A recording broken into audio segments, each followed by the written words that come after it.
তোমরা তো দেখলেই আমি মাছ ভাজাগুলো করে নিয়েছি। তো এখন মাছের ঝোল করার জন্য আমি মশলাটা রেডি করে নিব। তো মশলাতে কি কি আছে দেখে নাও। কাঁচা লঙ্কা, পেঁয়াজ, জিরার গুঁড়ো আর 2-1 টুকরো রসুনের টুকরো ছিল, আর একটু সামান্য মাত্র শুকনো লঙ্কার গুঁড়ো দিয়েছিলাম। তারপর মশলাটা করে নিয়েছি। তো বাটিতে ঢেলে তারপর নুন হলুদ মিশিয়ে রেডি করে নিলাম। আর ঝোলটা করছি হলো ঝিঙা আলু দিয়ে। তো তোমাদের সাথে রেসিপিটা আমি সুন্দর করে শেয়ার করেছি, তোমরা দেখে নাও, বুঝতে পারবে।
ঝোল দেওয়ার পর অনেকখানি টাইম বয়েল হলো, তারপর কিন্তু আমি কয়েকটা আলুর টুকরা উঠিয়ে চেটকে দিয়েছি। তোমরা দেখতেই পারছো চেটকানো আছে আলুর টুকরোগুলো।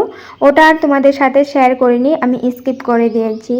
তো আজ আমি ঝিঙা আলু দিয়ে ঝোলটা করেছি, পাতলা করেই করেছি, কারণ গরমে দেখবে পাতলা ঝোল লেবু দিয়ে খেতে অনেক ভালো লাগে, অল্প মশলাপাতিটা কম দিয়ে, কারণ পেটেরও প্রবলেম হয়ে যায় গরমে বেশি মশলাপাতি খাওয়াও খারাপ। তো আজ ঝোলের কালারটা এরকম দেখছো, কারণ হলো কাঁচা লঙ্কা দিয়েই ঝোলটা করা হয়েছে, শুকনো লঙ্কার গুঁড়ো সামান্য মাত্র দিয়েছি। আর আমাদের ঘরে কিন্তু কাঁচা লঙ্কার এই ঝোলটা বেশি খাওয়া হয়, শুকনো লঙ্কা অতটা দেওয়া হয় না, একদম সামান্য পরিমাণে দেওয়া হয়।